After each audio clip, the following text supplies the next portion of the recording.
김용민 브리핑.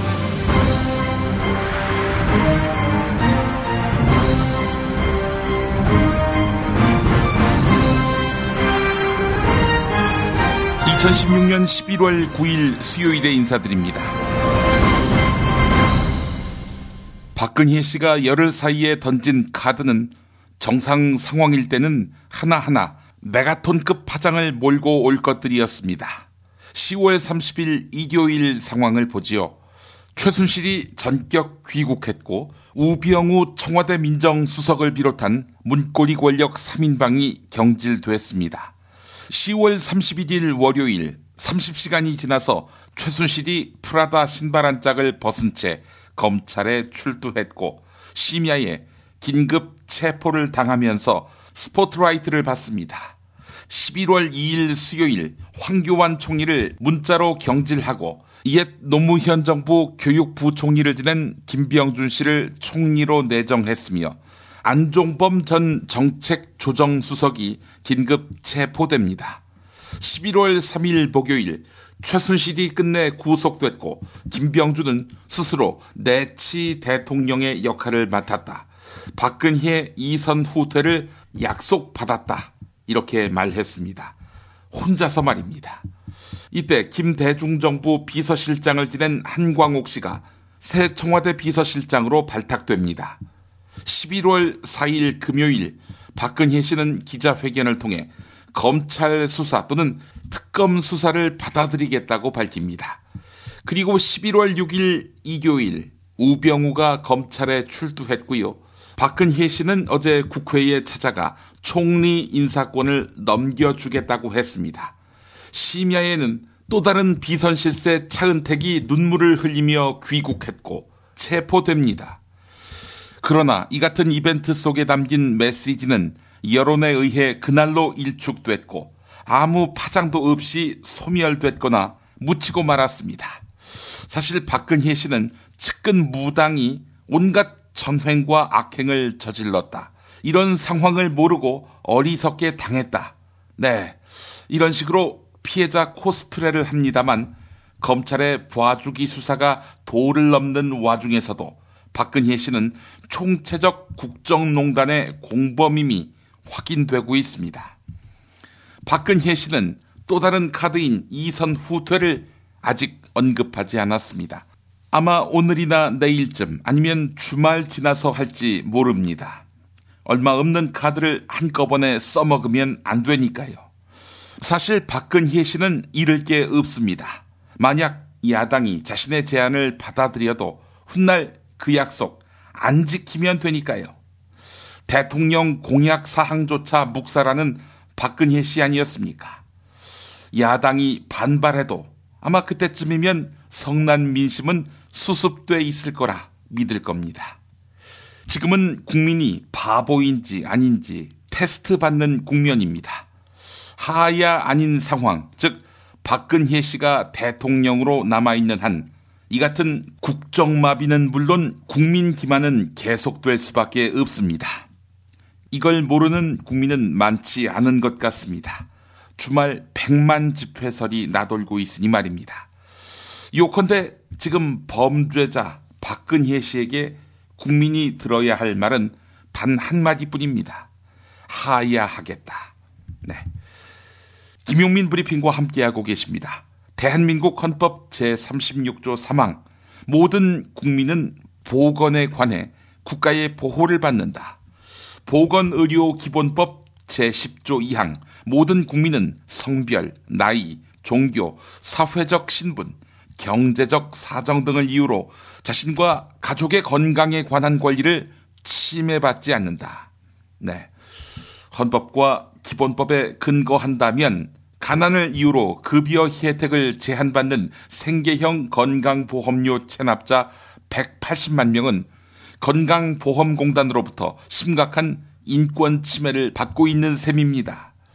약자를 위한 법이 온전히 지켜지는 사회를 위해 아름다운 재단의 60일의 건강보험증, 여러분의 많은 관심 바라겠습니다.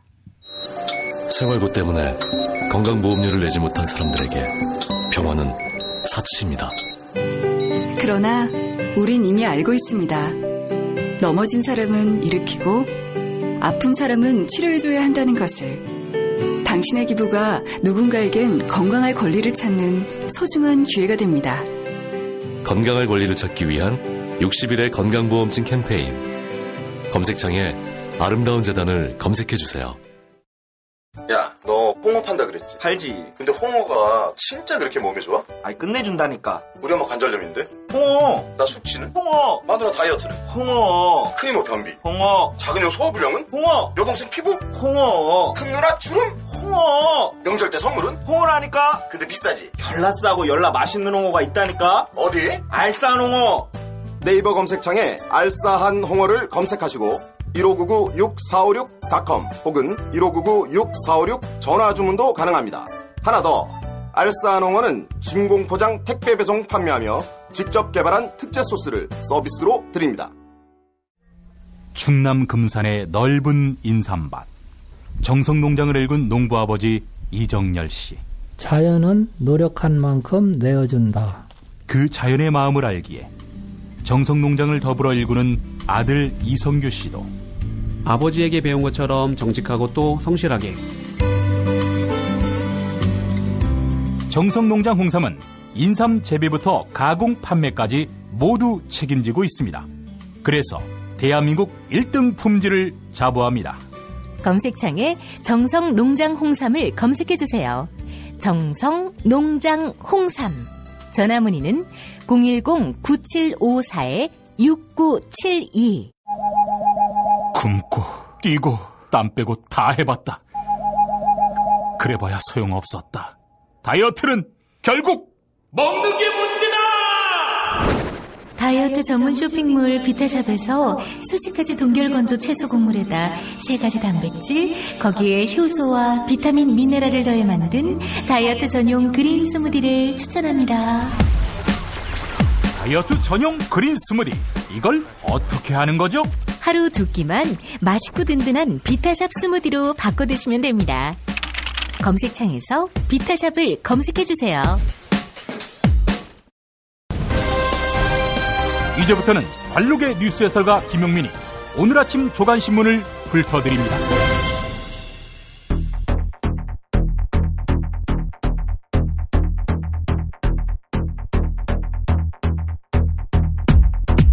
먼저 오늘의 헤드라인입니다. 이념 성향에 따라 예술인을 분류한 명단, 이른바 블랙리스트를 청와대가 문화체육관광부에 내려보냈습니다. 그런데 블랙리스트 관리가 잘 안 된 모양이죠. 그런 이유로 차관이 바뀌었다. 이런 증언이 나왔습니다. 복수의 문화체육관광부 전현직 공무원이 밝힌 것입니다. 대통령 박근혜 씨가 어제 정세균 국회의장을 찾아가 국회에서 여야 합의로 총리 후보를 추천해 줄 것을 요청했지요. 경향신문은 사설을 통해 시민의 분노를 잠재우고 사태를 수습하려면 먼저 박근혜 대통령이 퇴진 입장을 밝혀야 한다. 이렇게 거듭 강조했습니다. 롯데그룹이 K스포츠재단에 추가로 냈던 70억을 돌려받았다.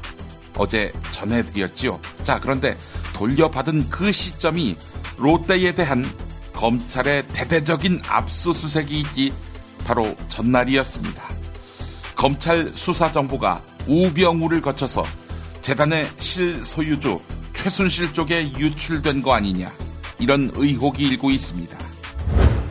박원호 전 대한승마협회 전무, 이 사람 최순실 측근인데요.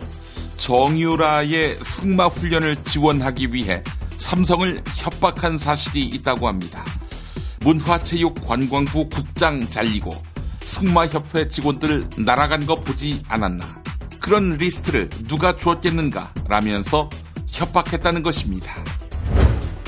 구속된 안종범 전 청와대 정책조정수석이 문화계 비선 실세로 지목된 차은택 전 창조경제추진단장과 20년 이상 알고 지낸 광고 전문가 이동수를 KT 전무에 앉히기 위해 황창규 KT 회장에게 압력을 행사한 사실이 드러났습니다.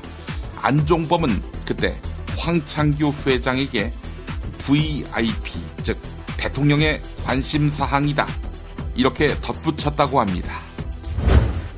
박근혜 씨가 방문한 음식점 업주들이 흔적 지우기에 나섰습니다. 최순실 게이트 파문으로 인한 성난 민심 때문입니다. 박근혜 사진 걸어 놓으면 장사가 안 된다. 이런 이유입니다.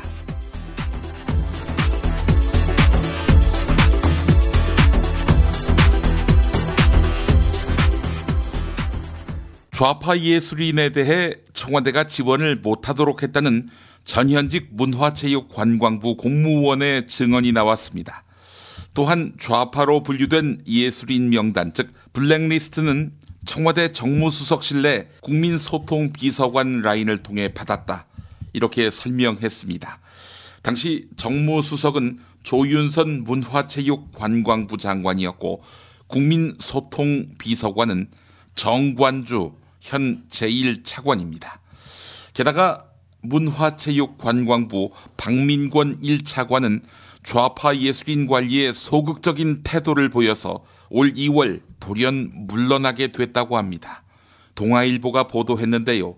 블랙리스트의 실체, 보수 언론도 확인했네요. 대통령 박근혜 씨가 어제 국회가 추천하는 총리에게 내각을 통할하는 권한을 주겠다.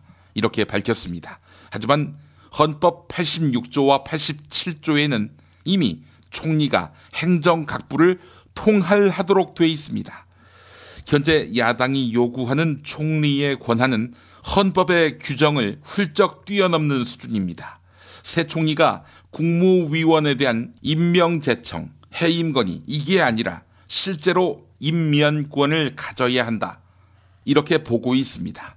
만약 박근혜 씨가 권한을 어디까지 총리에게 넘길 것인지 명확히 하지 않는다면 국회의 추천을 받은 총리도 허수아비에 그칠 수 있습니다. 정홍원, 황교안의 사례를 보면 알 수 있는 거 아니겠습니까? 한겨레가 짚었습니다. 어제 대통령 박근혜 씨는 여야가 합의해서 총리 후보를 추천해 줄 것을 요청했습니다. 야당의 뜻을 수용하겠다는 모양새를 갖춘 것입니다. 이에 대한 경향신문의 사설을 통한 평가 소개하겠습니다. 어제 박근혜 씨의 제안은 촛불 민심은 물론이고 야당의 요구에도 미치지 못하는 것이다. 우선 모든 권력을 내려놓고 이선으로 물러선다는 언명이 전혀 없었다. 또한 박근혜 씨는 야당 대표들이 만남을 거부하는 상황에서 다급히 정세균 의장을 찾아와 10분 동안 자신이 할 말만 하고 돌아섰다. 진정 국정을 농단한 책임을 느끼고 반성하고 있는지 의문이 든다. 시민의 분노를 잠재우고 사태를 수습하려면 먼저 박근혜 씨가 퇴진 입장을 밝혀야 한다. 그렇지 않고서는 진상규명과 책임자 처벌은 어렵다. 검찰의 롯데 수사팀은 지난 6월 검사와 수사관 200여 명을 동원해 롯데에 대한 대대적인 압수수색을 벌였지요. 롯데가 검찰 수사를 눈치채고 증거인멸에 나섰다는 첩보를 받았기 때문입니다. 당시 검찰로서는 현 정부 들어 첫 대기업 수사인 롯데 수사를 반드시 성공시켜야 한다는 부담이 있었습니다. 검찰 쪽에서는 정보를 외부로 유출할 이유가 없었던 것이죠. 따라서 검찰로부터 수사 정보를 수집하는 청와대 민정수석실에 의혹의 시선이 모입니다. 당시 민정수석실은 최순실의 영향력 아래 있었습니다. K스포츠재단 측이 롯데에 70억을 출연하라고 압박하는 과정에서 민정수석실로부터 받은 검찰 수사 정보를 흘렸다는 의혹이 생깁니다. 만약 의혹이 사실이라면 박근혜, 최순실 게이트의 수사 대상은 청와대 민정수석실까지 확대되는 것이 불가피합니다. 한겨레 보도였습니다. 어제 검찰이 삼성에 대한 대대적인 압수수색을 벌였습니다. 압수수색 대상에는 이재용 부회장의 비서실 역할을 하는 미래전략실도 포함됐습니다. 최순실을 가장 적극적으로 지원한 것으로 알려진 삼성이 본격적인 수사 대상으로 떠오른 것입니다. 삼성그룹은 미르재단, K스포츠재단에 출연한 자금 이외에 최순실과 정유라가 소유한 독일 회사에 35억을 별도로 지원한 의혹이 있습니다. 하지만 최순실, 정유라 소유의 회사 코어스포츠의 전 직원은 6개월 동안 매달 80만 유로가 통장에 들어왔다, 이렇게 증언했습니다. 이럴 경우 최순실 모녀가 삼성 측으로부터 직접 받은 돈만 해도 100억에 이를 것으로 보입니다. 한겨레가 보도했습니다. 박원호 전 대한승마협회 전무는 최순실의 측근입니다. 정유라를 승마계에서 키워준 인물로 지목받고 있는데요. 그런데 박원호가 정유라의 승마 훈련을 지원하기 위해 삼성을 협박한 사실이 검찰 수사 결과 확인됐습니다. 박원호는 200억 규모의 승마 사업을 삼성 측에 제안하면서 문화체육관광부 국장이 잘리고 승마협회 직원들 날아간 거 보지 않았나, 이러면서 협박한 것으로 알려졌습니다. 중앙일보가 보도했습니다. 안종범 전 청와대 정책조정수석이 KT 인사에 적극 개입한 것으로 드러났습니다. 검찰의 수사 결과 안종범이 KT 황창규 회장에게 전화를 걸었고 VIP의 관심 사항이라며 이동수 씨의 인사를 청탁했다는 것입니다. 이동수는 차은택과 20년 이상 알고 지낸 측근입니다. 검찰 조사로 사실관계가 확인된다면 최순실, 차은택, 안종범으로 이어지는 연결고리를 밝히는 주요 증거가 될 수 있습니다. 동아일보가 보도했습니다. 독일 교민인 윤영식 씨는 최순실, 정유라의 독일행 기획자로 알려져 있습니다. 이른바 최순실의 총괄 집사입니다. 그런데 윤영식이 안종범의 명함을 들고 다니며 안종범과의 친분을 과시해온 것으로 드러났습니다. 안종범은 일관되게 최순실을 모른다, 이렇게 주장하고 있는데요. 하지만 안종범의 명함이 윤영석에게 흘러들어간 경위를 조사하면 안종범과 최순실의 연결고리를 찾을 수 있을 것이라는 지적이 나옵니다. 중앙일보가 보도했습니다. 지난해 7월 이외에 올해 2월 18일에도 대통령 박근혜가 재벌 총수들과 청와대에서 독대한 사실이 드러났습니다. 검찰은 이에 수사를 벌이고 있습니다. 지난 2월은 미르재단, K스포츠재단의 출연금 모금이 마무리된 상태였습니다. 따라서 추가로 지원을 요청한 것으로 보입니다. 네, 추가로 삥 뜯었다, 이런 얘기지요. 또한 독대 전날인 2월 17일에는 박근혜가 최순실, 차은택 관련 사업에 대한 지원 방안을 발표하기도 했습니다. 한겨레가 보도했습니다. 정유라의 사촌 언니이자 최순실의 조카인 장시호도 연세대학교에 입학할 당시 특혜를 누린 정황이 포착됐습니다. 정유라가 이화여대에 입학하기 전 승마 종목이 추가된 것과 비슷한 형국입니다. 연세대는 1998년 이전까지 단체 종목 특기생만 뽑아왔습니다. 하지만 장시호가 입학한 1998학년도에는 개인 종목 특기생도 입학할 수 있도록 했습니다. 또한 자격 요건도 느슨하게 적용했습니다. 입학 자격에는 대한체육회에서 추천만 받아도 지원할 수 있고 수능 점수는 400점 만점에 60점만 넘으면 됐습니다. 장시호 현재 잠적한 상태라고 하는군요. 머니투데이가 보도했습니다. 대통령 박근혜 씨가 방문했던 음식점 업주들이 박근혜 흔적 지우기에 나섰습니다. 박근혜 최순실 게이트 파문으로 인한 성난 민심 때문입니다. 충북 청주시의 한 삼겹살 거리, 2014년 박근혜 씨가 방문해서 많은 곳에 보도됐고 상인들은 박근혜와 함께 찍은 사진을 음식점에 걸고 홍보해왔습니다. 하지만 최근 이곳 상인들은 박근혜 사진을 떼어냈습니다. 거부감을 보이는 손님들이 많아지면서인데요. 시장을 찾는 손님도 줄었습니다. 충남 부여의 한 음식점도 가게 외부에 걸린 박근혜 씨의 사진을 철거했습니다. 이곳은 대통령이 다녀간 곳이라며 홍보를 해왔던 곳입니다. 경향신문이 보도했습니다. 조선일보의 사설과 기사는 영향력보다는 보수 기득권 세력의 현재 생각을 읽을 수 있다는 점에서 주목됩니다. 조선일보는 오늘자에서 전문가들의 입을 빌려 총리 임명을 재촉하고 있습니다. 겉으로는 협치를 주장하고 있지만 야권이 국정정상화에 발목을 잡는다, 이렇게 공세를 펴는 것입니다. 내용은 이렇습니다. 학계와 정치 전문가들은 대체로 대통령은 국회 추천 총리의 권한을 다시 한번 명확히 밝히고 야당 역시 적극적으로 대화에 나서야 한다, 이렇게 주문했습니다. 새누리당 고문이기도 한 김수환 전 국회의장은 국가적 위기 국면을 빨리 극복할 수 있도록 대통령도 집권 여당도 야당도 일보씩 물러나서 수습책을 찾아야지 자꾸 외고집을 부려서는 안 된다. 네, 이런 말을 인용했습니다.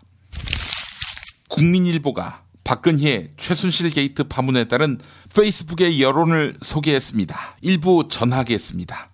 이번 주 토요일에 열리는 박근혜 정권 퇴진 촛불 집회의 참여 열기가 벌써부터 심상치 않습니다. 인터넷 곳곳에서 분노한 시민들의 집회 동참 선언이 잇따르고 있는데요. 지난 2주 동안 촛불 집회에서 일주일 만에 10배의 시민이 나왔으니 오는 토요일 촛불 집회에는 100만 명이 모일 것이라는 기대감 또한 높아지는 상황인데요. 우병우 전 수석의 황제 소환은 촛불 집회 열기에 부채질을 했습니다. 여기에 고 백남기 농민이 물대포를 맞고 쓰러진 날이 2015년 11월 14일이라는 점도 거론되고 있습니다. 국민일보가 보도했습니다. 한일 양국이 오늘 서울에서 군사정보보호협정 추가 실무회의를 엽니다. 지난 1일 첫 회의 이후 불과 일주일여 만입니다. 사실상 서명에 앞서 조율을 끝내는 최종 회의입니다. 양국은 늦어도 다음 달 초까지 협정에 서명하기로 합의한 것으로 전해졌습니다. 하지만 야권은 협정에 대한 국회 비준을 강력하게 요구하고 있습니다. 헌법 60조 1항에 따라 일본과의 군사정보보호협정은 반드시 국회 동의를 거쳐야 한다. 이것이 야권 주장입니다. 미국 장사랑! 구렁이똥 이뻤다. 장이 살아야 내 몸이 산다. 배변 활동에 도움을 주는 건강기능식품입니다. 미궁 장사랑. 지금 검색창에 미궁 장사랑을 검색하세요. 정권 교체를 함께 염원하는 판촉물 쇼핑몰 네피알. 기념품, 답례품, 기왕이면 네피알로 인터넷 검색창에 입력하시거나 032-519-4800으로 전화하세요. 카카오톡 아이디는 네피알. 일산 라페스타에 있는 풍무 양고기, 즉석에서 숯불에 구워먹는 양갈비하고 양꼬치, 이거 맛보시면 다른 걸 찾지 않아요. 못하니요 시방, 빨리 예약들 안 하고 031-902-9292. 수아비스랩닷컴에서 한 달간 오픈 기념 행사로 100% 페이백 행사를 진행합니다. 구매한 가격만큼 그대로 현금으로 돌려주는 100% 페이백. 부담 없이 수아비스 화장품의 효과를 확인하세요.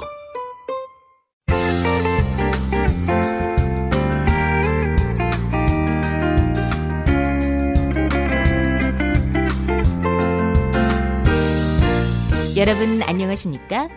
지금부터 전국 16개 시도교육청과 무관한 2016학년도 뉴스 듣기 능력평가를 시작하겠습니다. 가정이나 사무실 차량 안에 계시는 애청자 여러분께서는 팟캐스트의 음량을 알맞게 조절해 주시고 답안을 작성해 주시기 바랍니다. 모든 문제는 한 번씩만 들려드리니 잘 듣고 지시에 따라 물음에 답하시기 바랍니다. 이제 시작하겠습니다. 대화를 듣고 남자의 마지막 말에 대한 여자의 응답으로 가장 적절한 것을 고르시오. 카카, 큰일 났습니다. 뭐가 또 큰일 났어요? 검찰에 가서 우병우가 팔짱을 낀 데 이어서 차은택은 다리를 꼬았나요? 아이고, 얘네들 왜 이렇게 분위기 파악을 못해? 그게 아닙니다. 야당이 총리를 선정할 권한만 줘서는 안 된다. 장관 임명 권한도 줘야 한다. 이렇게 주장하고 있습니다.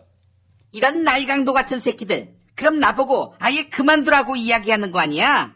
네, 그건데요. 그거였어. 뭐 하여간 그것도 줄 수 있지. 나는 총리, 장관은 물론이고 청와대 수석하고도 말을 섞지 않으니까 마음껏 결정하라고 해. 투명인간 취급하면 되지 뭐. 카카, 그래서 야당이 총리와 장관에게 실질적인 권한도 달라고 합니다. 아니, 그게 말이 돼? 나보고 이선 호퇴하라는 이야기 아니야? 네, 그거 맞는데요. 카카, 지금 하야 하라는 이야기 듣고 계시지 않습니까? 계속 국민의 뜻을 요리조리 피해가며 어떻게든 분노한 민심이 가라앉기만을 바라시는 모양인데 이번 민심은 성격이 매우 다르다는 사실을 씹새끼.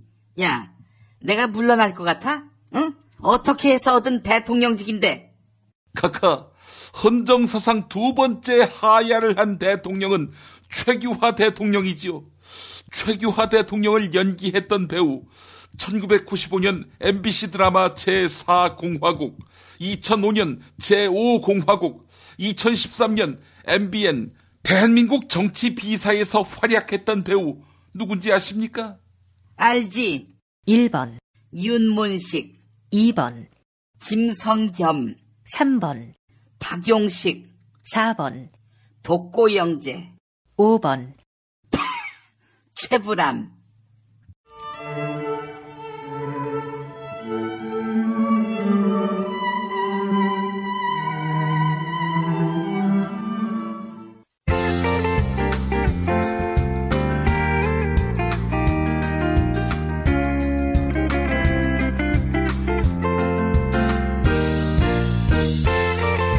수고하셨습니다.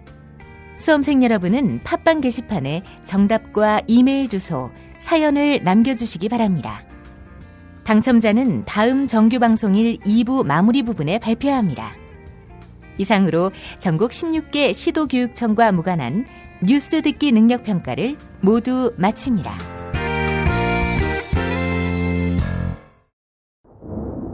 장준하의 생을 대신 살아주고 있었고 정태일 등등 다하지 못한 생을, 그 젊은 생을 대신 피로 살아주는 길밖에 남은 길이 없습니다. 문익환의 학교. 하나님 감사합니다. 이 부족한 종을 그동안 4번씩이나 감옥에 보내신 것은 감사를 드립니다. 하나님의 아버지의 마음으로, 뜨거운 마음으로, 그 애타는 마음으로 기도하면서 살아갈 수 있게 해주시옵소서. 예수님의 이름으로 고난받는 당신의 아들 딸들의 이름으로 기도드립니다. 아멘. 단지 교회만이 아니라 역사를 위해 일하는 학교, 한신대학교 신학대학원. 한신대학교 신학대학원에서 하늘의 뜻이 땅에서도 이루어지는 세상을 만들어갈 2017학년도 신입생을 모집합니다. 주간은 물론 야간 과정도 개설합니다. 목회자 수업이 아닌 한신의 신학을 공부하고자 하는 분을 위한 일반 석사 과정도 있습니다. 10월 31일부터 11월 11일까지. 자세한 안내는 한신대학교 신학대학원을 검색하세요.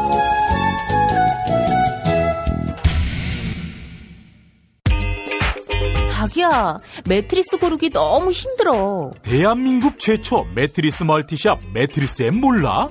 전 세계 최고 브랜드 정품만 취급해. 매트리스 살 때는 꼭 매트리스엠으로 오세요.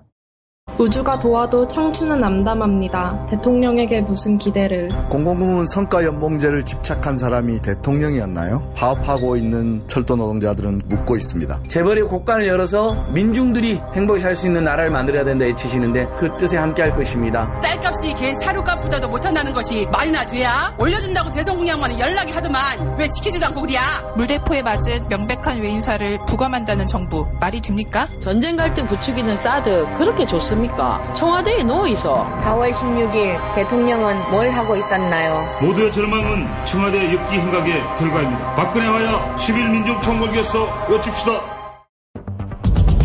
She never ever quits. 中国不能缺席。 Der Holocaust für Deutschland. Ma senti, col dolore umano non si può essere neutrali. 국제뉴스의 맥. 한반도와 국제 문제를 전문적으로 취재하는 황준호 기자 만나겠습니다. 황준호 기자님? 네, 안녕하십니까? 예, 박근혜 씨가 그 에이펙 정상회의 참석하지 않기로 했어요. 예, 조준혁 외교부 대변인이 어제 정례 브리핑에서 북한의 5차 핵실험 등 한반도 안보 상황이 엄중함을 감안해서 18일부터 19일까지 페루에서 열리는 에이펙에 대통령이 참석하지 않기로 9월에 이미 결정했다라고 밝혔습니다. 예. 이 발표 후에는 국무총리실이 기자들한테 문자 메시지를 보내서 황교안 총리가 참석할 가능성이 있다고 밝혔습니다. 예. 한국 대통령이 에이펙 정상회의에 가지 않는 것은 1993년 이후 23년 만에 처음 있는 일입니다. 예. 이 자체가 외교 공백 사태를 말해주는 거고요. 또 국무총리가 바뀔 가능성이 지금 있기 때문에 아직까지 누가 갈지 확정하지 않았다는 것. 이것 역시 중요한 외교 공백입니다. 예, 외교 공백. 아니, 이렇게 외국에 싸돌아다니는 걸 좋아하시는 우리 박근혜 씨 아닙니까? 한복 입고 다자 정상회의 여기 참석하기 좋아하는 이런 양반이 왜 가지 않게 됐는지, 그리고 9월에 이미 안 가기로 결정했다. 이 부분도 상당히 의도가 익힙니다. 예, 한복 입고 또 가서는 현지 전통 의상 입고 손 흔들면서 사진 찍는 거 참 좋아하는데 그거 못하게 돼서 참 억울할 것 같고요. 예. 저는 그거 가지고 옛날부터 학회 멘탈리티다 이렇게 불러왔는데 한복 같은 거 입고 무대에 서기 좋아하는 거 그게 유치원에서 애들이 학예회에서 하는 것하고 비슷한 그런 심리 상태가 아닐까 이런 생각을 했습니다. 예. 그런데 그것보다 외교부의 에이펙 불참 발표에는 국민 기만 코드가 몇 가지 숨어 있다는 거. 이게 외교 공백만 만큼 심각하다는 점을 오늘 제가 말씀드리고 싶습니다.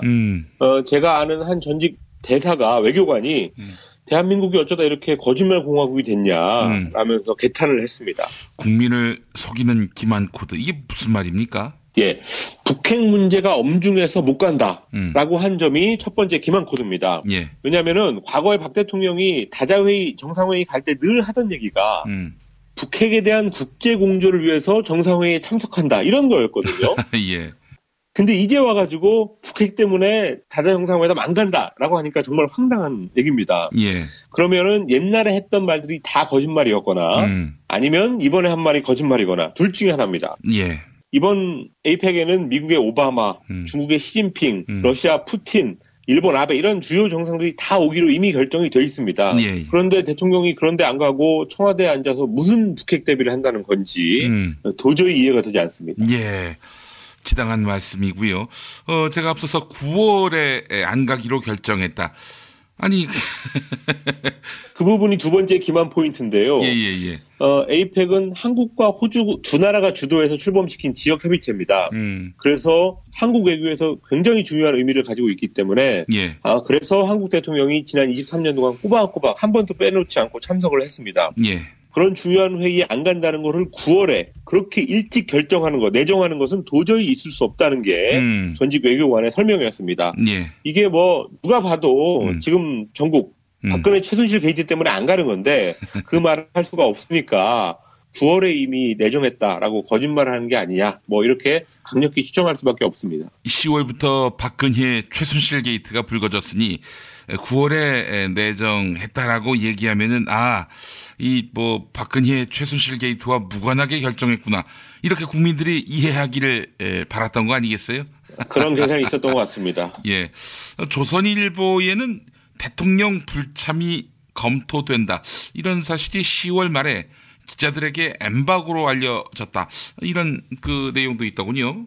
예, 이 부분은 엠바고를 받아준 외교부 기자들의 판단이 좀 이상한데요. 예. 대통령 해외 순방을 엠바고로 하는 거는 늘 있는 일이고 보안 때문에 그렇습니다. 예. 대통령 동선이 미리 알려지면은 테러 위험도 있고 하니까 당연히 미리 보안을 해야 되는데 그런데 그거는 대통령이 그 현장에 갈 때나 그러는 거죠. 이번처럼 안 가는 경우에는 해당 사항이 아예 없습니다. 청와대에 그냥 있는 게 무슨 보안상의 문제인가요? 그렇기 때문에 그런 엠바고를 받아주는 게 납득이 안 되고요. 예. 또 그 10월 말에 통보가 됐다면 아마 불참 결정이 그때 났을 가능성이 높습니다. 그래서 정부가 뭐 9월 달에 결정했다라는 거를 거짓말이라는 것을 간접적으로 확인해주는 그런 대목이었습니다. 아, 참 확실한 국민 기만이군요. 예. 예. 황준호 기자가 이틀 전에 후지모리 전 페루 대통령 이야기를 하면서 박근혜 씨의 출국 금지가 필요하다는 이정열 판사의 의견을 소개했었는데 자진 출국 금지입니까 이럼? 예, 뭐 그래서 다행이라고 해야 되는지. 재밌는 점은 후지모리가 자기네 나라로 귀국하면은 분명히 부패 혐의 때문에 특검 수사를 받아야 되기 때문에 귀국을 포기하고 일본으로 튄 것. 그때도 2000년 에이펙 정상회의가 계기였습니다. 아, 그래요? 같은 에이펙이었다는 게 재밌고요. 또 이번 에이펙이 페루 리마에서 열린다는 점도 후지모리의 그 망명 사태를 연상하게 했습니다. 예. 뭐 박 대통령은 안 가기로 했으니까 참 책임감 있는 결정을 한 건가 이렇게 생각이 되면서 그렇다면 스스로 수사가 마무리될 때까지 나는 해외 순방을 안 가겠다라는 걸 아예 이참에 발표해버리는 게 어떤가 이런 생각이 듭니다. 여담인데 혹시 밀란이 일어나서 권력이 엎어질까봐 염려돼서 이런 건 아닌지. 그것 때문에 예전에 김정일 북한 국방위원장도 해외 순방을 안 했다고 하잖아요. 예. 내부 쿠데타가 일어날까봐. 하여간 참 이런 외교 공백이 예사롭지 않습니다. 예, 그리고 중요한 관전 포인트가 하나 있습니다. 예. 오늘 점심때쯤에 미국의 새 대통령이 결정이 됩니다. 예. 그렇다면 하루 이틀 상관으로 그 당선자하고 박근혜 대통령이 전화 통화를 해야 됩니다. 예. 오바마 대통령 같은 경우도 2008년에 당선됐을 때 당시에 이명박 대통령하고 이틀 만에 통화를 했었습니다. 예. 그래서 과연 미국의 새 대통령이 박근혜 대통령한테 전화를 걸어올까? 이 부분을 잘 지켜보면은 예. 미국에서 특히 새 대통령이 한국의 이번 국정공백 사태를 어떻게 보고 있는지 이것을 알 수 있을 것 같습니다. 예. 아마도 지금 주미 한국대사관 관계자들이 그 전화 통화를 한번 성사시켜 보려고 양 캠프 문 앞에서 지금 지키고 있을 것 같습니다. 에이, 설마 이 박근혜 씨 때문에 전화하는 건 아니잖아요. 우방인 그 이 한국과의 그 관계를 고려해서 뭐 언제든 전화하지 않겠어요? 그렇습니다. 뭐 할 가능성이 어쨌든 높기는 한데 그래도 혹시 안 한다면은 엄청난 외교 참사가 되지 않을까 이런 그렇죠. 생각이 듭니다. 그 정도면은 참사 정도가 아니죠. 알겠습니다. 자, 이런 와중에 한일 군사정보 보호협정 이걸 또 밀어붙이고 있어요. 박근혜 정부가 유일하게 하는 일이 이거다라는 지적도 나오고 있는데 대체 뭘 믿고 이러는지 모르겠습니다. 국방부가 이 정부가 시쳇말로 간이 배 밖으로 나온 것 같습니다. 예. 미국이 배후에서 지금 강력히 밀어붙이는 거라서 국방부나 외교부에 있는 그런 친미 성향의 부처, 친미 성향의 당국자들이 미국을 믿고 이러는 거 아닌가라는 생각이 드는데요. 예. 만약 정말 그렇다면 착각이고 오산이라는 걸 알아야 되고요. 오늘 서울에서 2차 실무협상이 있는데 워낙 지금 속전속결하는 모양새이기 때문에 오늘 아예 타결해 볼 수도 있는 거 아니냐 이런 관측까지 나오고 있습니다. 그렇군요. 어수선한 틈에 해치워 버리겠다 이런 의도 같습니다. 예, 뭐 그런 계산을 하고 있는 것 같습니다. 지금 에이펙에 목할 정도로 외교적으로 불구가 된 정부가 유독 이 군사정보보호협정을 강행하겠다는 거 이게 얼마나 심한 역풍을 맞아야 정신을 차릴까 싶고요. 예. 어쨌든 뭐 국회에서 제동을 강력히 걸어야 될 것 같습니다. 예. 지금 이제는 이 협정을 맺는 게 좋으냐 나쁘냐 이런 문제도 중요하지만 이 업무가 마비된 정부가 협상을 해서는 안 되는 문제라는 점 이거를 분명히 명심해야 될 것 같습니다. 네, 그리고 아울러 총리에게 내치의 전권을 주고 뭐 외치는 대통령이 맞는다. 이런 이야기도 정말 말이 안 되는 이야기입니다. 프랑스 올랑드 대통령이 지지율 4%를 기록했다 이런 보도가 있는데 박근혜 씨에게 위안이 될 소식이겠군요. 예, 박 대통령보다 강적이 그 박 대통령이 좋아하는 프랑스에 있었습니다. 예. 올랑드 대통령이 지난달 중순쯤에 대통령이 이걸 말하면 안 되는데 라는 제목의 책을 냈습니다. 그런데 책 제목에서 스스로 고백했듯이 밝혀져서는 안 되는 외교 기밀들이 들어있다라는 논란이 프랑스에서 크게 일어났습니다. 예. 이 최순실 씨한테 외교 기밀이 빠져나간 게 연상이 되는 그런 대목인데요. 예. 어쨌든 그 논란 이후에 프랑스 올랑드 대통령의 지지율이 크게 떨어져가지고 지난달 25일에 발표했던 여론조사에서 4%로 지지율이 폭락을 했고 한국 시간으로 어제 우파 야당 공화당의 한 의원이 대통령 탄핵안을 의회에 제출했습니다. 이 정도 그 여론의 반발, 비판적 인식이라면은 이 탄핵이 가결될 수도 있는 거 아닌가요? 예, 근데 올랑드 대통령 임기가 반년밖에 안 남았고 반면에 탄핵 절차는 굉장히 길기 때문에 가결될 가능성은 없지 않냐 이런 전망이 많습니다. 예. 그렇지만 또 이 올랑드 대통령이 재선 가능성도 거의 제로가 됐기 때문에 아마 연말쯤에 불출마 선언을 할 것 같고요. 예. 물론 뭐 정부 정책 면에서는 사회당 소속의 올랑드 대통령이기 때문에 박 대통령하고는 정반대의 정책을 폈는데 어쨌든 이 외교 기밀 누설 행위 이런 것들은 두 사람이 비슷한 대목이 아닌가 싶습니다. 예, 뭐 정도로 보자면요, 프랑스 대통령의 그 행태는 박근혜 씨보다는 훨씬 낮은 수위의 것이죠. 그렇습니다. 예, 그리고 본인의 책에서 얘기한 거니까요. 상황이 완전 다릅니다. 예, 간단하게 미국 대선 이야기 좀 해주시죠. 예, 뭐 지금 순조롭게 수표가 하나둘 마무리돼가고 있기 때문에 뭐 딱히 현재까지는 특이사항은 없습니다. 뉴욕 증시에서도 힐러리의 당선이 우세하다라는 전망 때문에 이틀 동안 증시가 올랐고요. 예. CNN 같은 경우도 힐러리의 당선 확률이 91%라고 했으니까 오늘 점심때쯤에 아마 힐러리 클린턴이 승리 선언을 할 수 있을 것 같습니다. 예. 자세한 말씀은 내일 전해드리겠습니다. 예, 사상 최초의 미국 여성 대통령이면서 사상 최초의 부부 대통령. 예. 그렇습니다. 이런 기록이 나오겠군요. 알겠습니다. 오전 7시에 녹음을 마친 황준호 기자의 국제뉴스의 맥이었습니다. 수고하셨습니다. 예, 감사합니다. 야, 딴지마켓 좀 봐봐. 이담채 김치 게시판 지금 보고 있어? 왜요? 뭐가 문제 있나요? 야, 어떻게 하나같이 맛있다, 예술이다, 감탄했다, 물건이다, 또 재주문했다 이런 글만 올라올 수 있지? 이거 공작의 냄새가 나지 않아? 아무래도 그런 것 같아. 이담채 김치 게시판에 작전 세력이 개입한 거 아닐까요? 그럴 리가요. 이담채 김치는 맛있는 김치 말고는 따로 자랑할 게 없습니다. 드셔보시고 판단하세요. 포털 사이트에서 이담채 김치 주문 전화는 1544-4586 1544-4586. 그리하여 이 가을 나는 새싹 땅콩차를 마십니다. 그리하여 나는 마음이 놓입니다. 그리하여 새로운 세상을 만납니다. 그리하여 새싹 땅콩차.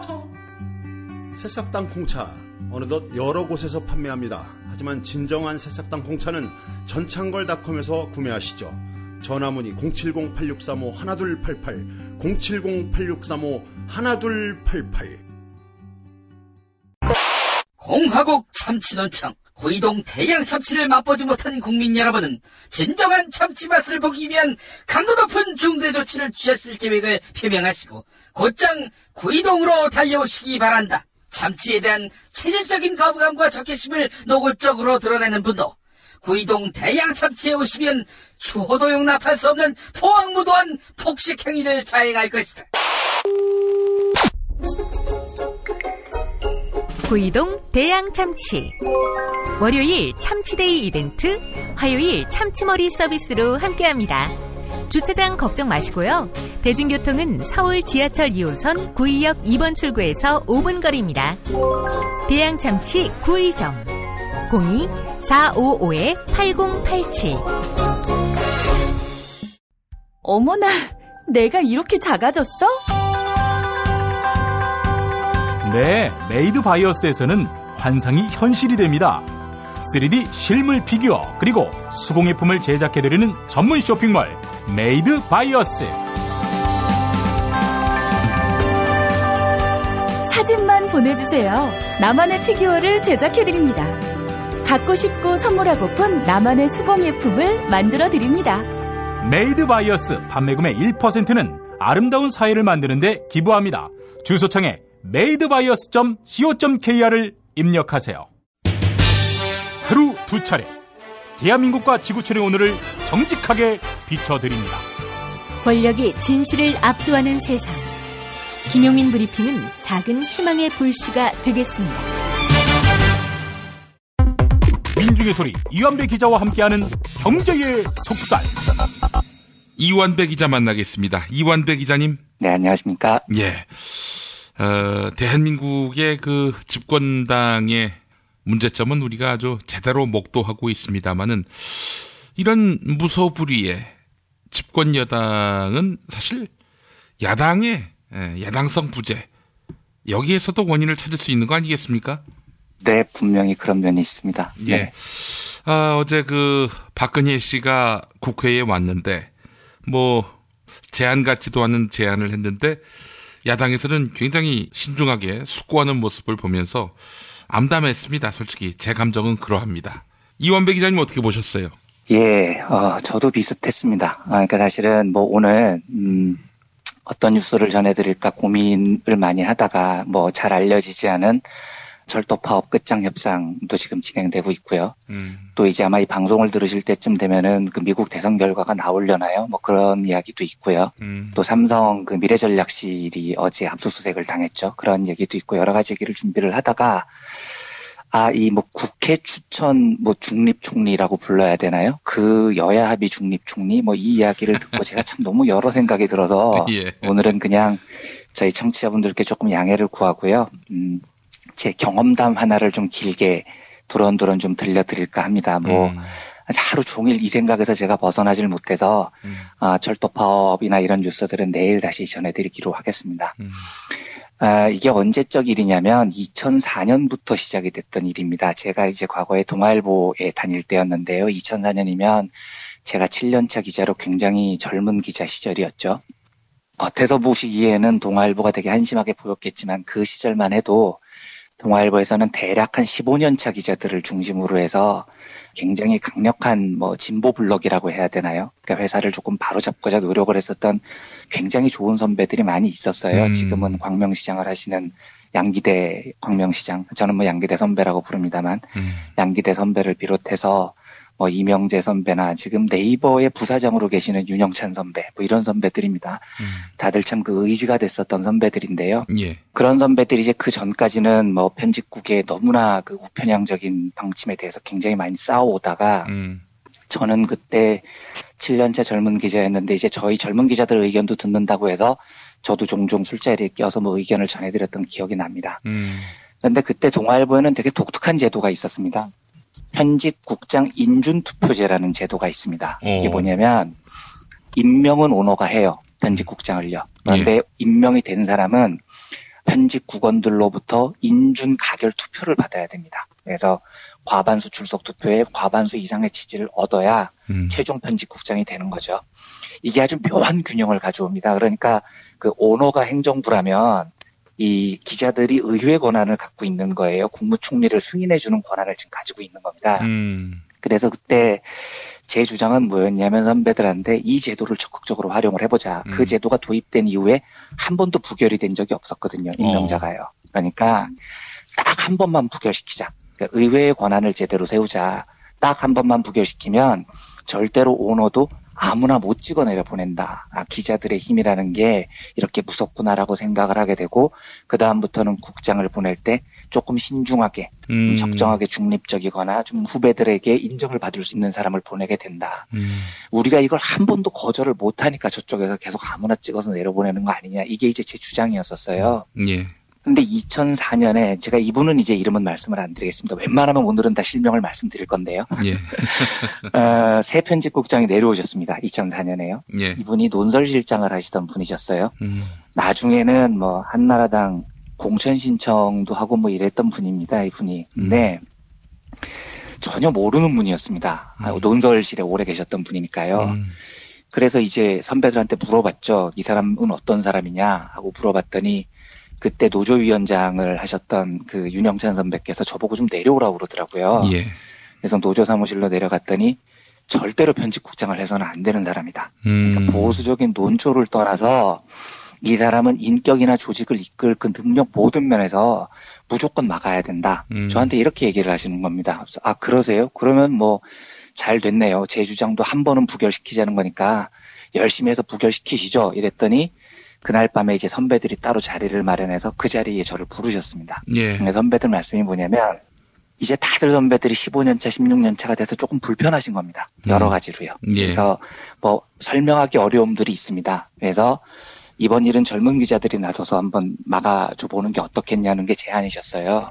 그래서 좋다고. 예, 그리고 선배들께서도 이제는 충분히 오랫동안 잘 후배들한테 이끌어 주셨으니 이번에는 저희가 한번 해보겠습니다. 하고 이제 선배들께서는 조금 뒤로 빠지시고 그때부터는 7년차 이하 후배들이 이 편집국장 인준 반대 운동에 나섰습니다. 근데 저는 사실 약간 그 자신이 있었습니다. 왠지 모르게 선배들이 하실 때보다 우리가 할 때 훨씬 더 좋은 결과를 낳을 수 있을 거라고 생각을 했고요. 예. 저하고 후배들은 오랫동안 단 한 번만 거부시키면 된다는 이 공감대가 오래전부터 있었기 때문에 딱 3일 뒤에 투표를 하거든요. 예. 되게 자신이 있었어요.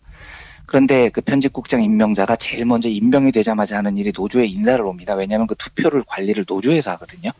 그래서 그때만 딱 기자들한테 잘 보이려고 하는 거예요. 그런데 분위기를 이 사람이 딱 캐치를 해보니까 7년 차의 젊은 기자들이 조직적으로 반대 운동에 나선다. 이걸 들은 겁니다. 들어서 노조 측에 이렇게 요구를 했습니다. 아니 이거 너무 부당하지 않냐. 나는 논설실에서 10몇 년 동안 있었던 사람이고 편집국 젊은 기자들은 내가 누군지도 모르고 지금 반대를 하는데 이건 부당하다. 나한테 설명을 할 기회를 달라. 이렇게 요청을 하셨다고 하더라고요. 예. 그래서 저한테 그 얘기가 오길 잘 됐네. 땡큐. 그러면은 그 청문회를 합시다. 청문회를 해서 예. 젊은 기자들 앞에서 설명을 한번 하세요가 제 제안이었고 그쪽에서는 그걸 거부하는 대신 그건 그렇게 못하겠고 3일 뒤에 투표를 하지 말고 2주간의 시간을 달라 이렇게 요청을 했습니다. 2주 동안 선거운동을 하겠다는 거였죠.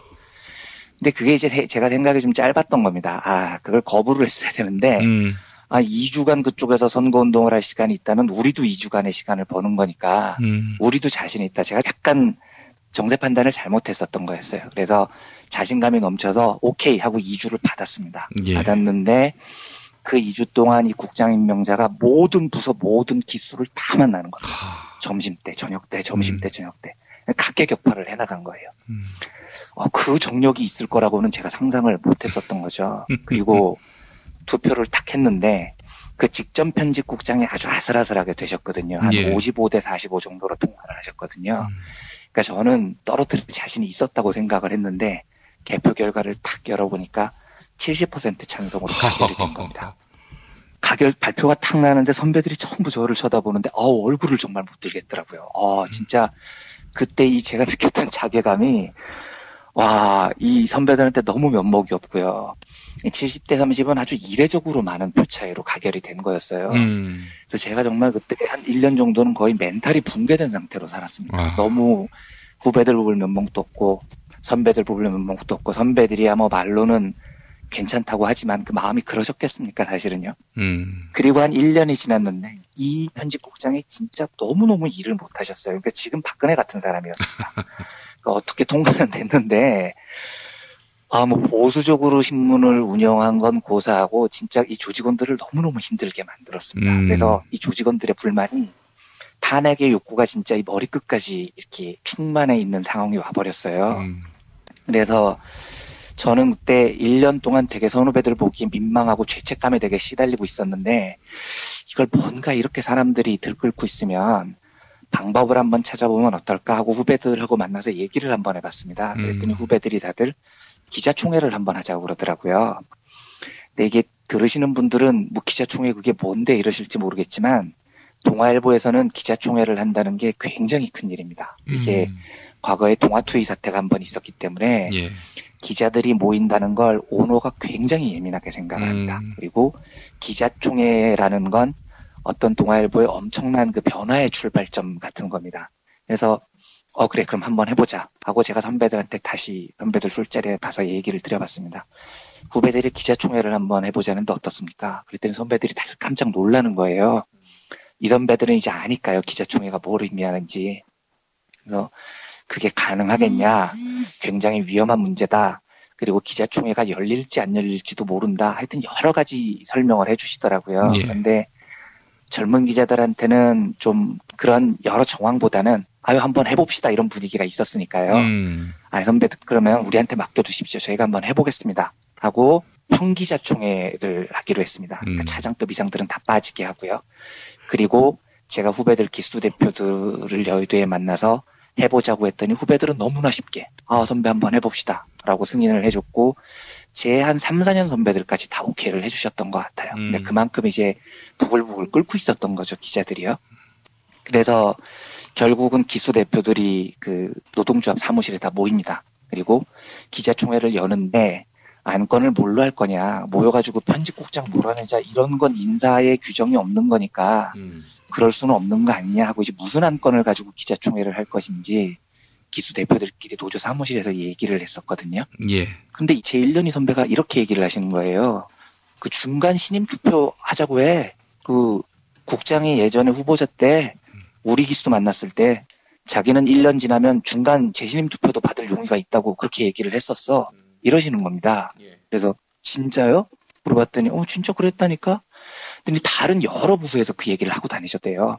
자기는 1년 지난 뒤에 재신임 투표를 받을 자신이 있다고. 그러니까 땡큐죠. 너무 감사한 일이죠. 그래서 정말 잘 됐다. 그러면 편집국장 공약 실현 차원에서 기자총회 때 편집국장 재신임 투표를 의결하자. 이걸로 이제 의견이 모아졌습니다. 예. 이건 뭐 아마 재신임 투표를 했으면 80% 이상 부결이 나올 거였어요. 그때 분위기가요. 그리고 그 얘기를 끝내고 나서 다음날 다시 모인 이유는 뭐였냐면 기자총회 때 나눠줄 문건, 그러니까 안건이 뭐가 있는데 특히 그 편집국장 재신임 투표를 합니다라는 안건을 붙이기 위해서 그 안건을 인쇄하는 인쇄물을 만들어야 되는데 예. 그때 동아일보가 참 처참했었던 게 모든 면에서 감시를 받고 있었거든요. 그러니까 뭐 사내 메신저 이런 것들이요. 그래서 그걸 누가 작성하느냐를 가지고 한참 논의를 하다가 한 명이 작성을 하면 그 사람이 다 뒤집어 쓰니까 노조 사무실에 모여서 기수 대표들이 한 줄 한 줄씩 치기로 했습니다. 모든 사람들이 공동 책임을 진다는 거죠. 그래서 그런 코미디 같은 짓을 하기 위해서 다음날 모여서 한 줄 한 줄씩 그러니까 열 몇 줄 되는 걸 치고 보안을 유지를 하기로 하고 헤어졌습니다. 다음 주 금요일에 기자총회를 하기로 하고요. 예. 그리고 집에 돌아왔더니 벌써 우리가 인쇄를 하기로 했던 그게 2시간 만에 새더라고요. 벌써 편집국장이 그 사실을 알고요. 예, 저한테 연락이 왔는데 당장 중지하라고. 예, 뭐 이렇게 그 정도로 그 시절이 험악했었던 시절입니다. 그리고 21층 강당에서 기자총회를 하는데 그 일주일이 정말로 긴 시간이었습니다. 정말 별의별 방해 공작이 많았었어요. 뭐 이루 다 설명을 할 수 없는 거였습니다. 그런데 어쨌든 기적적으로 21층에서 기자총회가 열립니다. 열리고 9시에 시작했던 기자총회가 12시까지 끝나지 않았습니다. 왜냐하면 편집국장을 지지하는 선배들이 어떻게 해서든지 재신임 투표를 의결 못하도록 필리버스터 비슷한 걸 하셨었어요. 시간을 계속 끌면서 투표를 못하도록 막다가 12시쯤에 너무 이제 화가 난 젊은 기자들이 빨리 투표를 하자고 목소리를 외치고 해서 거의 자정쯤에 거수 투표로 편집국장 재신임 투표가 의결이 됐습니다. 그리고 의결이 딱 되는 순간에 그때의 그 제 감격이 아직도 잊혀지지가 않습니다. 뭔가 해냈다는 그 뿌듯한 감격. 그리고 21층에서 딱 엘리베이터를 타는데 일제히 전화가 울리는 겁니다. 밖에서 기다리고 있던 차장급 선배들이 전화를 한 거죠. 어떻게 됐냐. 가결됐습니다. 그러니까 환호성이 들립니다. 와 소리가 들려요. 해냈다는 이 감격이요. 그 선배들한테요. 빨리 이 자리로 와라 술 한잔 하자 그러길래 같이 해줬던 후배들이랑 먼저 술 한잔하고 가겠습니다 하고 이제 후배들이랑 술 먹고 새벽 3시에 선배들 있는 자리에 갔더니 뭐 다 이제 술이 너무 취해가지고 너무 행복한 거죠. 와 우리가 해냈다는 그 감격이 막 이 선배들 사이에서 넘쳐오르던 그런 시기였습니다. 그리고 결국은 그 뒤에 굉장히 많은 공방이 있었습니다. 그 편집국장이 사임을 안 하시겠다고 버티고 편집국장에 가까우셨던 선배들이 연락을 하셔서 중재안을 막 내세우시는 거죠. 어떻게 하면은 협상을 할 수 있겠냐. 뭐 여러 가지 안들도 물밑 교섭도 되게 복잡한 과정이 있었지만 결과적으로 3일 뒤에 편집국장이 사임을 합니다. 그래서 그게 동아일보 사상 처음으로 기자들이 편집국장을 다리에서 끌어내렸던 일이었습니다. 다음에 이슈는 뭐였냐면 보통 그 당시에 동아일보에는 그 편집국장을 해야 되는 사람들이 있습니다. 그러니까 이 사람이 끝나고 나면 그 다음 사람은 이 사람이다. 그 다음 사람은 이 사람이다. 거의 이렇게 일반적인 상식처럼 정해진 사람이 있었고, 그 다음쯤 편집국장을 해야 되는 사람이 이동관 선배. 예, 나중에 그 MB 정부로 가셨던. 그러니까 이동관 선배도 편집국장 대기자 중에 한 명이었었던 거죠. 편집국장이 물러난 이후에 공석이 된 다음에 이런 일들이 있었습니다. 제가 전혀 상상도 못했었던 일이었는데 아침 저녁 나절로 전화가 10통씩 걸려오는 겁니다. 그러면서 여러 선배들이 다음 편집국장을 누가 했으면 좋겠느냐, 젊은 기자들 생각은 어떠냐, 그러니까 정치가 시작이 된 거죠. 이미 오너가 임명하는 국장을 한번 기자들이 허물어 버렸기 때문에 파워가 현저하게 편기자들한테 온 상황인 겁니다. 그러니까 그제서부터는 젊은 기자들이 캐스팅 보트를 쥐고 있다는 생각에 여러 정파에 있는 사람들이 이런저런 막 이 간을 본다고 해야 될까요? 어떤 사람은 어떤 사람을 밀고 어떤 사람은 이 사람이 더 맞지 않겠냐고 젊은 기자들의 의중들을 계속 물어보는 이런 시기가 있었습니다. 그리고 나서 한 일주일쯤 있다가 놀랍게도 오너가 지명을 한 편집국장은, 이분은 제가 실명을 말씀드리겠습니다. 임채청 선배라고요. 지금 동아일보에서 가장 큰 파워를 행사를 하시는 임채청 전무가 바로 그분입니다. 네. 임채청 선배가 당시 40대였습니다. 그리고 무려 기수로는 10기수가 떨어진 겁니다. 그러니까 이전 국장에 비해서 10기수가 낮아진 파격적인 인사였습니다. 전부 깜짝 놀랐었어요. 그러니까 보통 정해준 기수대로 내려오면 임채청 선배는 한 7년쯤, 8년쯤 뒤에 편집국장이 되셔야 되는 분이었습니다. 그러니까 오너가 굉장히 이 시점이 위기라고 보고 혁신적인 카드를 빼든 거죠. 그때 나이도 40대였고요. 임채청 선배는 기자로서는 엄청난 대특종 기자였고 기자로서는 후배들에게 참 존경을 많이 받았었어요. 그런데 그 시절에 부국장을 하시면서 부국장으로서는 굉장히 보수적인 논조를 유지를 하셨고, 칼럼을 썼을 때도 칼럼을 보면 뭐 전통 동아일보의 스탠스에서 조금도 벗어나지 못하는 그런 약간 이중적인 스탠스에 있는 분이었습니다. 근데 이제 이 선배가 국장 임명자가 되니까 이제 난리가 난 겁니다. 우선 여러 정치적인 문제들이 생기는 거죠. 임채청 선배보다 윗기수 선배들은 임채청 선배한테 물 먹었다고 생각을 하니까 반대를 하고요. 임채청 선배는 그때 동아일보의 개혁파 선배들이라고 불렸던 선배들을 많이 품겠다는 의지를 분명히 밝혔습니다. 그러니까 지금 말하면 거국 중립내각쯤 되는 것을 꼭 자기가 만들겠다. 편기자들의 의지를 어떻게든지 반영을 하겠다. 이런 공약을 하셨었고요.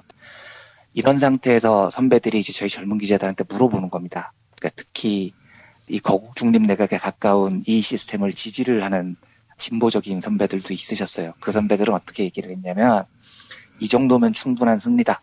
임채청 선배는 앞으로 많은 그 소외됐던 진보적인 기자들을 등용을 할 거다. 그러면 거기서부터 개혁을 새로 해나가면 된다. 만약에 임채청 신임 국장까지 인준투표에서 부결을 해버리면 정말로 이 신문 경영에 완전히 공백이 생기게 되고 이러면 건너올 수 없는 강을 건너게 되니까 여기서 타협을 하자라는 게 그 선배들의 이야기였습니다. 그래서 후배들은 물어보더라고요. 어떻게 했으면 좋겠냐고요. 근데 저도 참 갈피를 못 잡았었는데 그때 이게 제가 참 변명 같지만 제가 지금도 이제 후회를 하는 게 오늘 하루 종일 이제 그 생각이 났던 겁니다. 제가 그때 갑자기 머리가 편두통이 너무너무 심해졌어요. 제가 이런 일까지 상상을 안 했었던 거죠. 그리고 인사, 정치 이런 것들을 갑자기 횡행하는 것을 보니까 제가 감당을 할 제가 능력이 안 됐던 겁니다. 그러면서 진짜 편두통이 너무 심하고 머리도 너무 아프고 이게 뭐 어찌할 바를 모르겠는데, 이 선배들은 임채청 선배를 떨어뜨려야 된다고 하고 저 선배들은 임채청 선배를 꼭 시켜줘야 된다고 하고, 뭐 임채청 선배가 굉장히 그 소외됐던 여러 기자들을 중용할 거다, 자리 얘기도 막 나오고 후배들은 갈팡질팡하면서 선배 어떻게 하면 좋아요, 이 상태를 제가 감당을 못해서 3일쯤 너무 이 편두통에 고생을 하다가 결국은 손을 떼겠다고 제가 선언을 해버렸습니다. 그러니까 후배들은 물러 모아놓고 이렇게 얘기를 했습니다. 나는 반대하겠다. 그러니까 이 선배에 대해서 우리가 판단할 수 있는 근거는 칼럼밖에 없는데 칼럼을 보아하면 편집국장으로서의 적절한 선배가 아니다. 나는 반대를 하겠지만 조직적으로 반대를 하진 않겠다. 그리고 나는 일단 손을 떼겠다. 너희들도 자율적으로 투표를 했으면 좋겠다. 가 제가 후배들한테 해준 얘기였고요. 임채청 선배를 지지했던 선배들은 그 말을 듣고 그거면 됐다. 적어도 조직적으로만 반대는 하지 말아달라. 그 다음부터는 알아서 하겠다 하고 다시 투표를 해서 결국은 아슬아슬하게 임채청 선배가 거국 중립 내각을 만드는데 성공을 하십니다. 네, 통과를 하셨죠. 예. 그게 제 인생에 가장 잘못했었던 일이었습니다. 임채청 선배가 편집국장이 되신 이후에 실제로 거국 중립 내각이 구성이 됐습니다. 후배들로부터 신뢰를 받던 진보적이고 동아일보를 올바른 언론사로 만들겠다는 많은 선배들이 주요 부장에 등용이 됐어요. 그리고 그 시기가 딱 1년이 갔습니다. 1년이 지난 다음에 그 선배들이 하나하나씩 잘려나가기 시작합니다. 그리고 동아일보는 다시 원상태로 복귀가 되는데 복귀가 되는 속도가 예전보다 더 빨랐습니다. 그리고 이미 한번 편집국장을 날려버렸던 그 동력을 1년 동안 잊어버렸던 이 대중들, 기자들 사이에서는 이제는 더 이상 뭔가를 할 수 있는 힘이 다 상실이 돼버렸습니다. 더구나 새로 그 선임된 임채청 선배는 후배들이 그 혁명적인 상황에서도 인준을 시켜준 사람이었기 때문에 뭔가 정당성을 가지고 있었고요. 임채청 선배를 중심으로 한 그 왕당파라고 해야 되나요? 오늘을 그 옹호하는 선배들의 본색은 금방 드러났고 동아일보는 급속도로 보수화가 돼버렸습니다.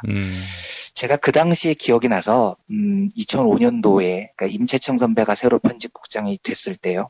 기자협회보를 찾아봤습니다. 그 기자협회보에 나왔던 기사 제목이 2005년 4월 20일 기사 제목이 동아 대변혁 기치 올랐다라는 제목입니다. 조금만 읽어보겠습니다. 예. 동아일보가 위기를 기회로 삼아 대변혁에 나섰다. 동아는 기자들의 총의를 받아들여 개혁 드라이브의 첫 단추로 40대 편집국장 카드를 꺼냈다. 경영진의 뼈저린 다짐도 동시에 발표됐다. 지난 11일 편기자총회가 개최된 이후 일주일 만에 명예혁명에 버금가는 무혈개혁이 이뤄진 셈이다. 동아는 18일 신임 편집국장에 25기인 임채청 부국장을 승진 임명했다. 15기인 전 국장에 비해 무려 10기수가 내려왔을 정도로 파격적이라 할 수 있다. 후속 인사는 다음 주 편집국장 임명 동의투표가 실시된 이후 이뤄질 예정이다. 이렇게 적혀있습니다. 예. 즉 무슨 얘기였냐면 밖에서 보기에도 임채청이라는 거국 중립 내각 카드는 동아일보 편기자들이 이뤄냈던 명예혁명에 버금가는 무혈개혁, 이 기자협회보의 표현입니다. 에 버금가는 성과라고 생각을 했었던 겁니다. 그리고 젊은 기자들의 생각을 받아들일 수 있고 진보적인 내각을 구성을 해서 그 목소리를 받아들일 수 있는 중립적인 40대 젊은 편집국장이라면 동아일보의 기자들의 총회는 성공을 한 것이고 그 무혈개혁이 완성이 된 것이다. 이렇게 외부에서 평가를 했었던 거죠. 지나놓고 보니까요. 전부 개소리였습니다. 제가 그때를 생각을 해보면 이 기억이 오늘 어제 하루 종일 잊혀지지가 않았습니다. 시작을 했으면 끝장을 봤어야 됐다. 이게 제가 어제 하루 종일 떠나가지 않았던 생각이었습니다. 어떤 외피를 꺼내든 중립거국 내각도요. 40대 편집국장도요. 기자들의 총의를 받아들인 모양새를 갖춘 편집국장도요. 그 어떤 모양새도 결국은 오너중심 체계라는 본질이 바뀌지 않으면 외피는 어떻게 바꿔 끼워도 원상태로 돌아가는데 1년도 걸리지 않더라고요. 그러니까 사실은 내각을 중립으로 삼던 형식을 어떻게 바꾸던 이건 문제의 본질이 아니었던 겁니다.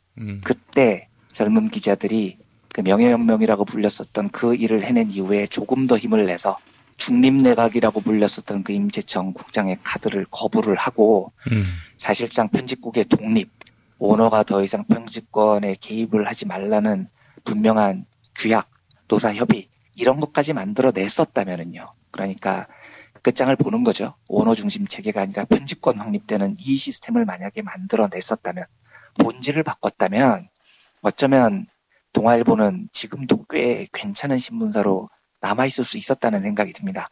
그런데 중간에 타협 카드를 너무 쉽게 받아들인 겁니다. 그리고 왠지 자리가 거론이 되고 오랫동안 소외됐던 개혁파 선배들이 다시 주요 부장으로 등용될 수 있다는 생각이 들으니 이 정도만 해도 충분하다는 생각에 나약해져 버린 거죠. 그래서 정말로 50년에 한 번 있을까 말까 했던 중요한 개혁의 기회를 타협이라는 것으로 마무리를 짓는 큰 실수를 저질러 버린 겁니다. 그 이후에 동아일보는 그 어느 시절보다도 악랄하게 보수화가 돼갖고 많은 선배들이 그 뒤로 회사를 나왔습니다. 그리고 지금도 동아일보는 임재청 선배를 중심으로 해서 강고한 보수 블럭의 한 자리를 유지를 하고 있게 된 겁니다. 예. 제가 이 긴 얘기를 이렇게 주절주절 드리는 이유가 이겁니다. 어제 그 박근혜 대통령이 국회의장을 13분을 만나고 난 다음에 오전에 갑자기 여야 합의 중립 총리? 제가 뭐 정치를 잘 모르니까 용어도 생소한 그러면서 수많은 사람들의 이름이 하마평이 추천이 막 오전에 뉴스에 굉장히 화제가 됐습니다. 예. 그걸로 되겠습니까? 저는 안 될 거라고 믿습니다. 예. 어떤 사람이 그 자리에 앉는다 한들 그 하마평에 오른 분 중에 굉장히 진보 진영에서 신뢰를 받는 분의 이름도 있었습니다만 어떤 분이 오른다 한들 문제의 본질을 바꾸지 않는다면 저는 아무것도 이뤄내지 못할 거라고 생각을 합니다. 예. 지금 한국 사회의 문제의 본질이라는 게요. 총리가 개혁적인 총리가 아니어서가 아니지 않습니까? 그렇죠? 박근혜 대통령과 새누리당과 보수 언론과 재벌이라는 이 사각 블록이 한국 사회의 본질을 형성을 하고 있기 때문에 지금 생겼던 일이 최순실 박근혜 게이트라는 것으로 표면화됐을 뿐이죠. 예. 그렇다면 저는 지금 우리 시민들이 만들어 놓은 이 큰 자리에서 큰 마당에서 정치권이 무슨 여야 합의의 총리를 누구로 할 것인지 이런 얘기는 그냥 정치권들끼리 하도록 내버려 뒀으면 좋겠습니다. 예, 저는 그 문제에 대해서 더 이상 관심을 갖고 싶지 않다는 생각이 들었습니다. 예. 문제의 본질을 바꾸지 않으면 어떤 개혁적인 총리가 그 자리에 올라가더라도 제가 말씀드렸던 사각동맹의 보수의 본질은 깨뜨리지 못할 겁니다. 제 경험이 그렇습니다. 너무 그 경험에 뼈저리기 때문에 그게 너무나 뼈아픈 10년이 지난 다음에도 후회이기 때문에 이번만은 우리 시민들이 그런 후회할 일을 만들지 말았으면 좋겠습니다. 뭐 여야가 합의를 해서 누구 총리를 하든 말든 야권이 그걸 거부를 하든 말든 그건 정치적인 논리를 그쪽에서 일단 알아서 하라고 하시고요. 결국은 시민사회가 본질을 바꾸자는 목소리를 그치지 않는다면 야당도 정치권도 결국은 시민사회의 목소리에 따라올 거라고 생각을 합니다. 그래서 정치권에서 얘기되는 어떤 정치적인 술수들 그리고 정치적인 공방들은 지금 우리 시민들이 고민을 해야 될 몫이 아니라고 생각을 합니다. 10년이 지났을 때 2016년 11월에 오늘이 정말 후회되지 않도록요. 이번 주 주말에 있을 민중총궐기 집회까지 혹은 그 다음까지 우리 시민들이 주인이 돼서 시민들이 이 사회의 본질을 바꾸는 판을 잊지 않고 계속해서 함께 목소리를 높이고 그랬으면 좋겠다는 생각에 제 인생의 가장 뼈저린 큰 실수였던 후회담을 주절주절 말씀을 한번 드려봤습니다. 뭐 기회가 되면 저도 이완배 기자님이 뼈아프게 여겼던 그 유사한 일화가 또 있습니다. 저한테도 언젠가 한번 그 이야기를 해보고 싶은데 아주 그런 의미에서 오늘 말씀 너무나 적확하고 정확한 그런 말씀이었습니다. 사실 우리가 뭐 손학규 씨를 총리로 세우려고 광장에 나온 건 아니잖아요. 그럼요. 말도 안 되는 소리입니다. 김종인, 박지원 이런 분들 출세시키려고 우리가 광장에서 촛불 든 건 아니잖아요. 예, 적당한 타협은 안 되는 것이고 이미 국민들은 마음의 정리가 다 되지 않았습니까? 네, 저는 그러리라고 믿습니다. 네.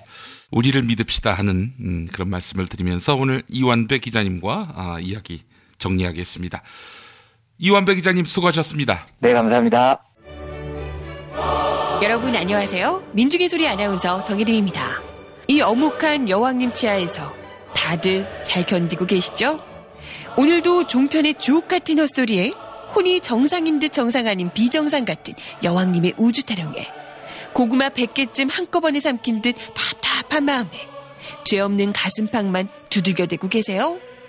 이젠 시원한 사이다 같은 민중의 소리와 함께하세요. 잘 키운 진보 언론 열종편 안 부럽습니다. 한 달 10,000원 소액 CMS 후원으로 민중의 소리에 큰 힘이 되어주세요. 1661-0451 1661-0451 전화 기다릴게요.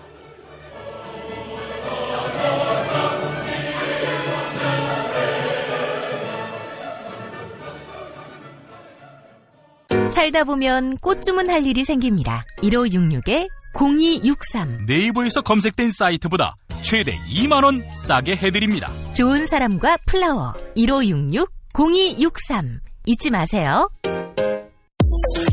건강식품의 지존 전복을 택한다면 100% 완도에서 잡은 와우 전복.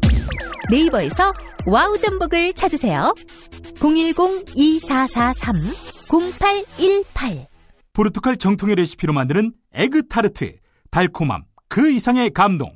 타르트팜 킨텍스점. 일산 전 지역 배달, 단체 주문은 수도권 가능. 문의 전화 031-923-2995. 검색창에 타르트팜 킨텍스점. 한우 사고를 집어넣고 24시간 팔팔 끓인 곰탕, 연지연 곰탕. 어린이부터 노인까지 누구나 좋아하는 건강식 연지연 곰탕. 택배로 신청하시려면 010-7252-1114.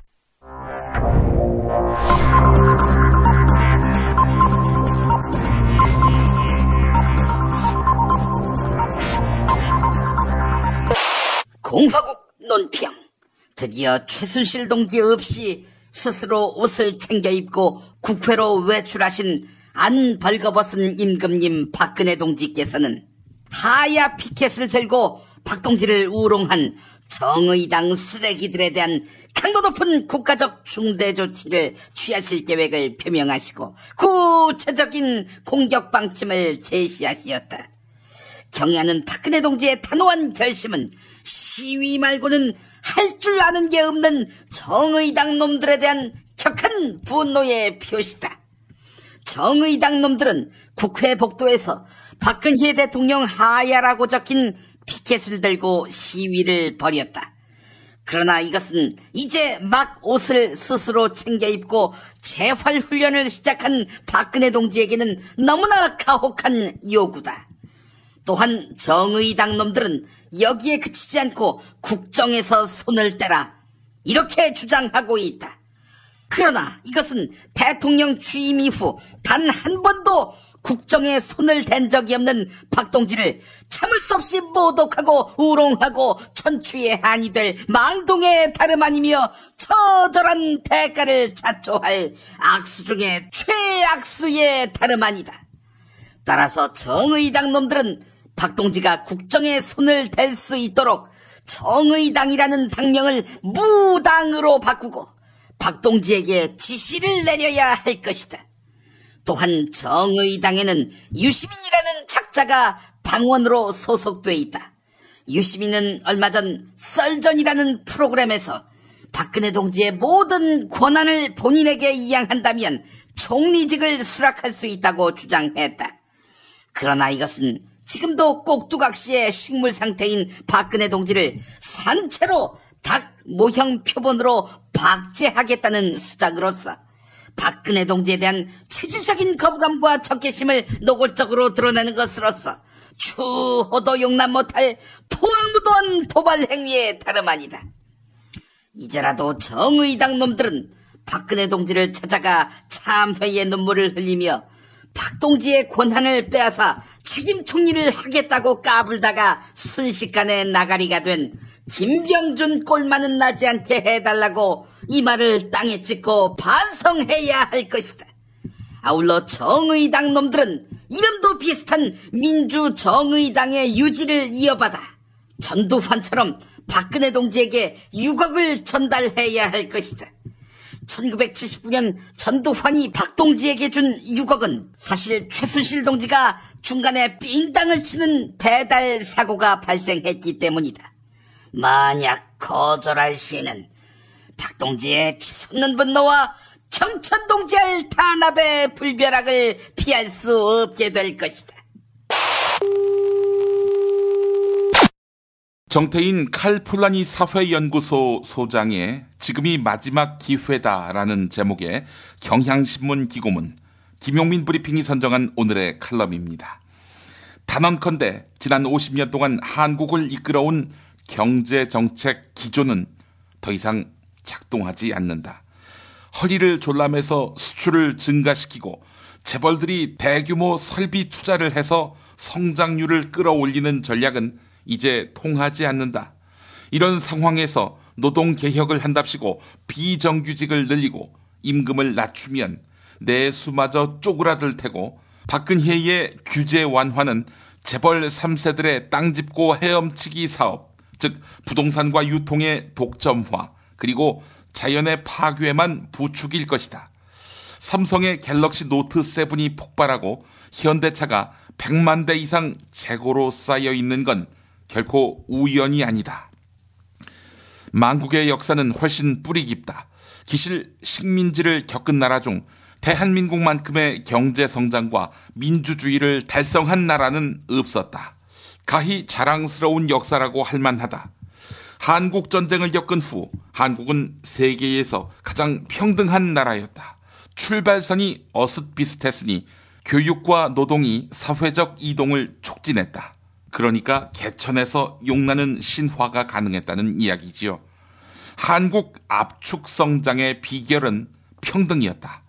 목숨을 위협하는 군사 독재 아래에서도 당시 젊은이들은 희망을 잃지 않았다. 하지만 재벌들과 보수 언론이 부와 사상을 독점했고 김영삼이 세계화를 외친 이래 정부마저 본격적으로 시장의 모든 걸 맡기자고 앞장섰다. 한국 경제의 모든 장기 지표는 외환 위기를 기점으로 나쁜 쪽으로 급속하게 꺾였다. 세계 사상 유례가 없는 압축 불평등이 일어났다.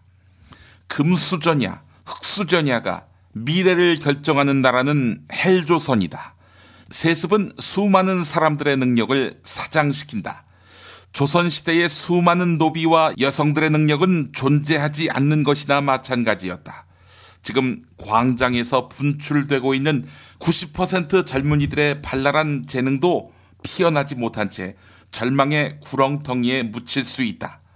지금이 마지막 기회다. 만인의 자유가 어우러지는 공화국의 시대를 열 것인가? 아니면 경제 위기와 심지어 전쟁이라는 파국을 맞을 것인가? 광장의 촛불이 바야흐로 들불로 타오를 것인가? 오는 토요일 우리의 미래가 결정된다. 꼭두각시 하나의 문제가 아니다. 네, 1부 마치겠습니다.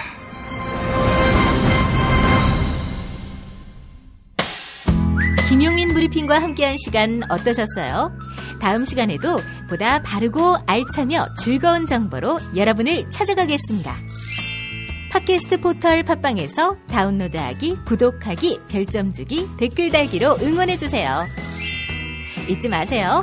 다운로드하기, 구독하기, 별점 주기, 댓글 달기.